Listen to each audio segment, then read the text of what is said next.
Dan mungkin suatu saat nanti bumi ini menjadi tidak layak huni. Dan of course kita tahu di mana tempat tinggal kita selanjutnya, yaitu di eksoplanet.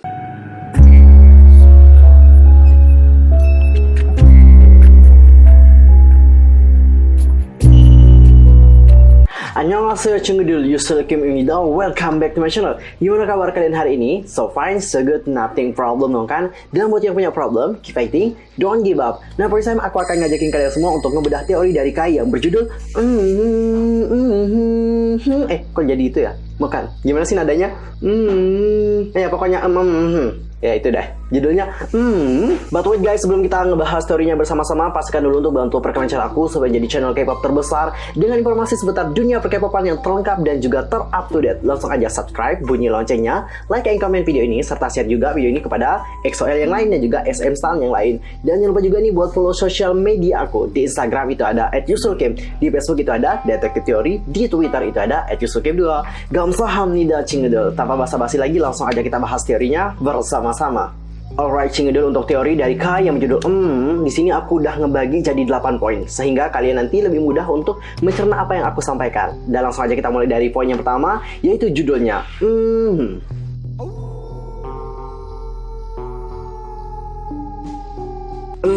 itu merupakan kata yang sering digunakan nih oleh banyak orang untuk menyatakan tentang kesetujuan terhadap sesuatu. Misalnya nih ada teman kamu yang nanya, kamu suka barang ini nggak? Ya lumayan lah suka ya, seperti itu kan. Ya secara tidak langsung itu kayak menyatakan bahwa kamu itu setuju dengan apa yang ia pertanyakan atau apa yang ia ungkapkan, seperti itu loh guys. Dan untuk lagu sendiri itu menyatakan bahwa seorang pria yang merasa dirinya ini jahat karena dia itu ingin menguasai hati dari gadis yang ia cintai. Kenapa sih ia itu merasa sebagai pria yang jahat? Karena hal itu dapat dikarenakan egonya yang besar untuk memiliki gadis tersebut. Dan bisa saja itu membuat si gadis berada dalam hal yang tidak baik untuk kehidupannya. Ada lain yang berkata bahwa kecemburuan mereka membuat tubuhmu bergetar. Ini bisa saja berarti bahwa banyak orang yang mungkin merasa iri akan hubungan mereka, dan dengan keirian itu banyak yang akan membenci gadis tersebut. Dikarenakan kebencian yang ia dapatkan, gadis yang dicintainya ini akan menjadi ketakutan. Melihat gadisnya ketakutan, dia merasa bahwa dia ini menjadi pria yang buruk untuknya, sehingga dia menyuruh gadis tersebut untuk memukulnya, melampiaskan segala amarahnya kepada dirinya sendiri. Dia tidak ingin berpisah dengan gadis tersebut dan dia mencoba untuk menenangkannya,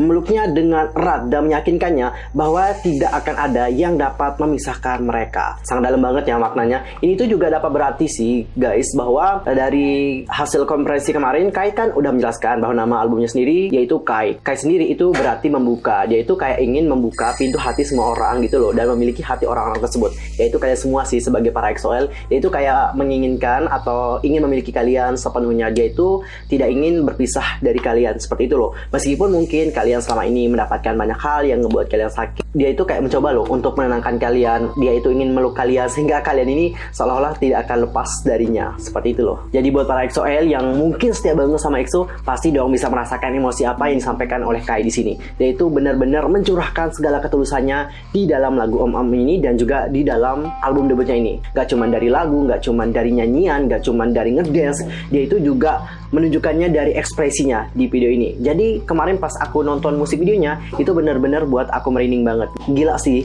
ketulusan dari seorang Kai itu benar-benar nyampe kepada kita yang mendengarkan lagunya. Serius, nggak lebay sih, tapi benar-benar nyampe. Adakah dari kalian yang merasakannya? Kalau ada silahkan berikan komentar kalian di kolom komentar. Dan sekarang kita akan masuk ke poin yang kedua. Di sini kita punya kubus. Dalam Kai film, kita diperlihatkan tentang penampakan dari kubus. Di dalam kubus itulah Kai terpenjara. Sedari dulu, kubus merupakan suatu hal yang kayak menjadi hal yang sangat penting banget gitu buat EXO. Hampir di seluruh musik video EXO, aku selalu melihat ada kubus gitu. Kalian bisa ingat nggak dengan musik video dari Overdose? Di sana kan kita ngelihat ada labirin. Bener nggak kalian ngeliat ada labirin kan? Dan bagaimanapun kerasnya mereka mencoba, mereka tidak akan pernah keluar dari labirin tersebut. Sama halnya dengan labirin, kubus juga demikian. Bagaimanapun caranya EXO ini untuk mengeluarkan diri mereka dari kubus itu, mereka tidak akan pernah bisa melepaskan diri mereka dari kubus. Mereka tidak akan pernah bisa meloloskan diri mereka dari kubus itu. Selamanya mereka akan terus terpenjara di dalam kubus itu. Ini sebenarnya masih nyambung sih ya, teori dari kubus sama red force itu masih nyambung. Dan kemarin aku juga kayaknya pernah sempet deh ngejelasin di teori obsession. Mungkin untuk lebih jelasnya kalian bisa nonton di obsession kali ya. Dan sekarang kita akan masuk ke poin yang ketiga. Di sini kita punya tentang cloningan. Cloningan dari Kai juga dapat terlihat dengan jelas dalam Kai film. Nah, cloningan dari Kai ditunjukkan oleh Kai yang menggunakan baju hitam putih bergaris dengan memakai masker. Tak hanya Kai, para penarinya juga demikian. Kalau kalian perhatikan musik videonya, di satu sisi para penarinya tidak menggunakan masker, tapi di sisi lain mereka menggunakannya. Itu dapat menjadi simbol cloningan dari Kai dan juga para penarinya. Dan dari mana sih datangnya cloningan dari EXO? Itu sebenarnya kalau nggak salah ya, banyak dari EXO percaya bahwa cloningannya itu diciptakan saat era di Lucky One. Begitu guys. Dan sekarang kita akan masuk ke poin yang keempat, yaitu tentang Mama. Dalam film Kai kita diperlihatkan sosok Mama yang mengenakan topeng. Dalam bagian itu tempatnya dikelilingi oleh banyak cermin. Cermin sendiri itu merupakan sebuah benda yang dapat memantulkan cahaya.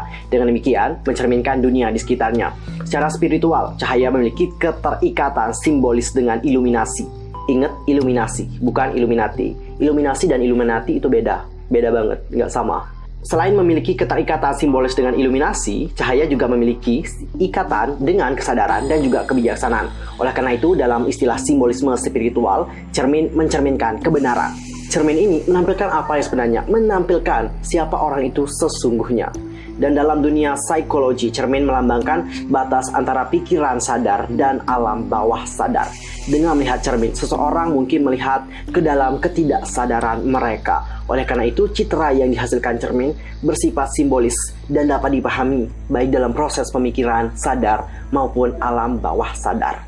Dan lalu kenapa sih aku bisa menyimpulkan bahwa wanita yang berada di kaca tersebut itu merupakan Mama? Kalian dapat perhatikan bagaimana gerakan dance mereka. Gerakan tersebut menunjukkan bahwa Kai dikuasai oleh Mama. Ia seperti melakukan segala sesuatunya berdasarkan perintah dari Mama. Hal itu sama banget dengan apa yang terjadi pada Seulgi, baik yang ada di Monster maupun yang ada di Psycho. Di sana kita juga diperlihatkan bagaimana Seulgi dikuasai oleh sosok wanita yang berada di dalam jiwanya. Lalu siapakah sosok dari Mama? Aku rasa kalian udah tahu ya. Jujur guys, aku sekarang itu lagi meneliti ya teori SM Culture Universe, dan aku sih belum mau nge-share kepada kalian semua sampai semuanya benar-benar fix. Oke, sekarang kita akan masuk ke poin yang berikutnya, yaitu tentang mata satu. Dalam musik video ini kita melihat ada mata satu, benar nggak? Buat yang belum kenal EXO, itu pasti mengira bahwa mata satu ini merupakan simbol dari Illuminati atau hal-hal yang mengarah pada Dajjal seperti itu. Banyak pasti yang menganggap seperti itu. Wajar aja ya, karena mereka memang tidak kenal gitu. Sebenarnya mata satu ini bukan melambangkan tentang Illuminati, tapi mata satu ini menggambarkan tentang kekuatan dari EXO, yaitu teleportation. Kenapa sih mata satu dapat menggambarkan kekuatan dari Kai yang dapat melakukan teleportasi? Karena seperti ini, lambang mata satu itu merupakan keyhole, yaitu di dalamnya terdapat sebuah pusaran yang menunjukkan waktu. Inilah kenapa kalau kalian perhatikan dengan teliti logonya, sekilas terlihat seperti jam. Dengan teleportasi yang dimilikinya, Kai dapat berpindah tempat dan bahkan melakukan perjalanan waktu. Oleh karena itu, dalam musik videonya, kita selalu melihat Kai ini berpindah-pindah tempat. Dan Kai juga menunjukkan tentang evolution yang akan terjadi di masa depan. Dan evolution sendiri itu juga pernah disinggung oleh aespa di Black Mamba. Buat yang suka nonton nih film-film yang bergenre fiksi, pasti udah tahu dong seperti apa menambahkan dunia di masa depan. Kurang lebih seperti apa yang ditampilkan oleh Kai di dalam musik videonya. Hanya ada gedung bertingkat yang sangat bagus dan juga canggih. Dan hal tersebut sebenarnya dapat menjadi awal kehancuran bagi kehidupan manusia di bumi. Karena tidak ada lagi oksigen. Bagaimana manusia bisa hidup kalau tidak ada oksigen? Dan berbicara tentang kehancuran dunia dan evolution. Jadi hal ini sebenarnya kayak makin nyambung banget sih dengan teori dari aespa yang di Black Mamba. Dan kita akan lanjut ke poin yang berikutnya, yaitu tentang monitor. Dalam musik video ini kita melihat ada monitor yang ditampilkan. Dalam ilmu komputer sendiri udah pasti tahu dong apa itu fungsi dari monitor. Monitor sendiri merupakan perangkat komputer yang menampilkan proses output dari input yang telah kita kerjakan. Di NCT Mentari sendiri, tepatnya di Dream Lab, monitor akan menunjukkan tentang informasi dari mimpi-mimpi para member NCT saat diteliti di dalam sebuah lab. Dan setelah aku perhatikan, informasi yang ditunjukkan oleh monitornya adalah tentang penampakan sebuah tempat yang gelap, tanah kosong yang hanya ada 2-3 bangunan saja. Tempatnya terlihat seperti tidak berada di bumi, melainkan di planet lain. Apakah planet yang dimaksud di sini adalah planet EXO? Informasi aja ya guys, exoplanet itu tidak hanya mengarah pada nama konser dari EXO, enggak.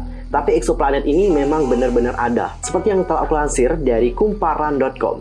Planet yang berada di luar sistem tata surya kita atau yang disebut dengan exoplanet telah lama menjadi target penelitian bagi sekelompok ilmuwan astronom di dunia. Pencarian exoplanet sendiri tidak hanya semata-mata untuk menambah ilmu pengetahuan saja, tetapi untuk dijadikan tempat tinggal baru bagi umat manusia jika sewaktu-waktu bumi tak layak huni. Dan NASA itu juga telah mengatakan bahwa mereka meyakini dari 3 exoplanet yang disebutkan layak huni, semuanya kecenderungan memiliki permukaan yang batu.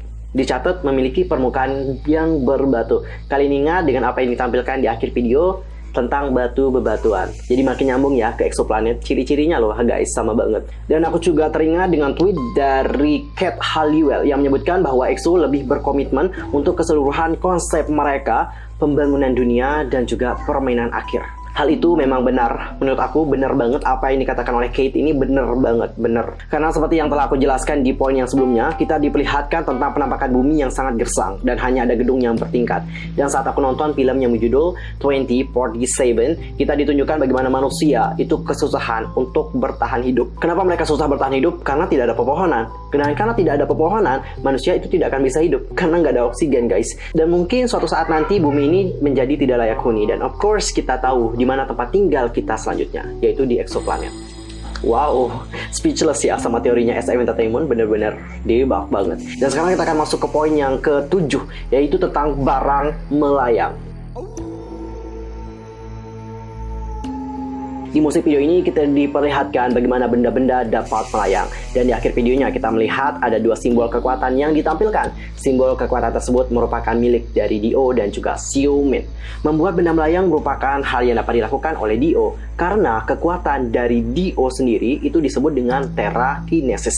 Lambang kekuatannya melambangkan semut. Semut sendiri itu melambangkan tentang bumi, karena populasi semut sendiri hampir mendominasi bumi. Makanya kekuatan dari Dio ini disebut Terakinesis. Terakinesis itu merupakan kemampuan untuk mengendalikan unsur bumi, mencakup tanah, bebatuan, dan sejenisnya. Jadi inilah yang membuat benda-benda yang berada di musik video kali ini jadi melayang gitu loh. Itu menandakan bahwa Dio ini akan sebentar lagi muncul dan kembali ke EXO.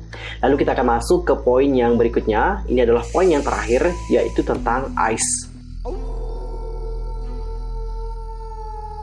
Kalau batu melayang, udah tahu dong asalnya dari mana? Dari Dio. Kalau ice, itu dari mana asalnya?